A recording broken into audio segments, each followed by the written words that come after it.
Sur les territoires, nous estimons que c'est aux professionnels de santé que de s'emparer de la politique du territoire et d'émettre des avis suivant les besoins des confrères de toutes les professions sur le territoire.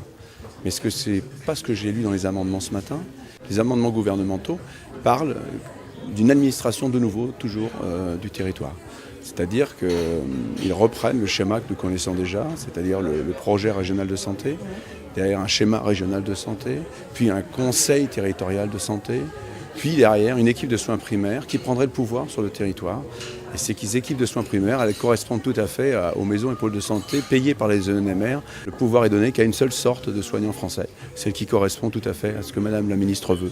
Les autres sont exclus, c'est clair. Tous les spécialistes disparaissent de ce schéma. On les interpelle de temps en temps si on en a besoin. Même les généralistes de second recours, qui sont des homéopathes, des ostéopathes et autres, ne sont pas du tout cités ou alors vraiment à la marge dans ce projet. Donc on est en train d'enfermer la médecine libérale dans un tout petit monde, celui des petites prisons dans la prairie. Vous savez, ces petites maisons où vous rentrez, puis vous avez beaucoup de mal à sortir, à part si la personne qui est dedans vous donne la clé. C'est-à-dire que si vous voulez voir un autre soignant, il faudra qu'on vous donne une clé. Et en fait, vous ne pourrez plus accéder, comme vous voulez en tant que patient, à tous les soignants dont vous avez besoin.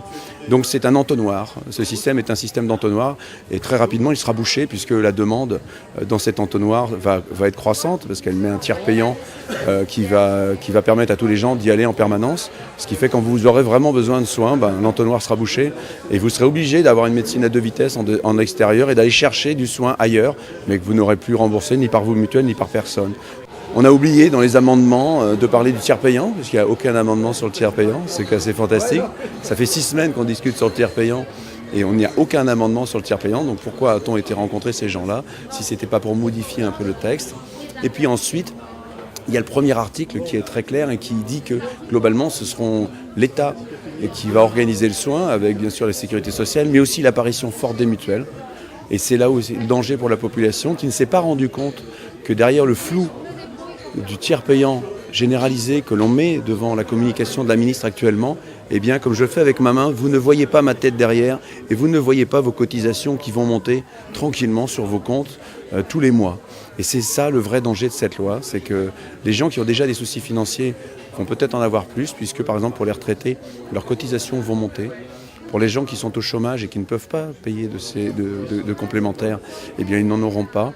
Et on fait un cadeau monstrueux aux mutuelles en leur offrant les sociétés, les entreprises qui payent la mutuelle à leurs employés, puisqu'on va déshabiller tout le monde des mutuelles que l'on connaît actuellement pour aller rhabiller un nouveau monde qui va être obligé de grossir et qui va être une méga structure face à nous et qui va chercher ensuite à nous asservir, nous les soignants, pour offrir un soin de moins en moins cher, effectivement, mais un soin de moins en moins bonne qualité. Et voilà tout l'enjeu, donc gratuité, perte de qualité, augmentation du coût. Je pense que les Français doivent se réveiller sur cette affaire-là. C'est relativement grave, même très grave, je dirais.